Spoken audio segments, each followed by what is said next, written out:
It is given that the coefficient of linear expansion of iron is 11 by 180 of volume coefficient of expansion of mercury, which is 18 into 10 raised to minus 5.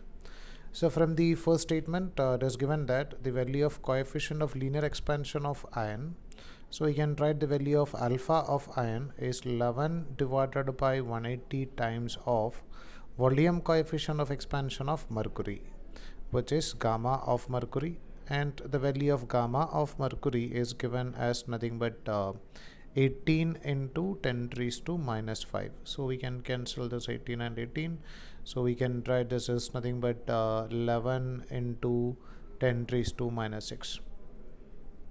Now, in the next part of question, it is given that an iron rod of length which is 10 meter. So we can write length of iron rod, we can take it as L0 is equal to nothing but 1 meter at 27 degrees Celsius. So we can write the length as nothing but 10 meter, not 1 meter. This length is given as nothing but 10 meter, and its temperature was 27 degrees Celsius. The length of the rod is decreases by 1.1 when the temperature of rod is changed by. So our aim is to find out the value of change in temperature when the change in length is 1.1 millimeter. So millimeter means we can take it as 1.1 into 10 raised to minus 3 meter. And our aim is to find out the value of change in temperature or the value of delta T. So we can directly use that equation. Change in length is equal to initial length into alpha into delta T. So we can write the value of delta T is equal to change in length divided by initial length and alpha.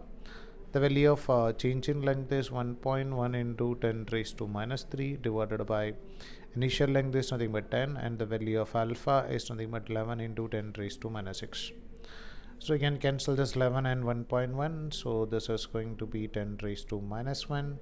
So this is 10 raised to minus 4 divided by, we can take it as 10 raised to minus 5.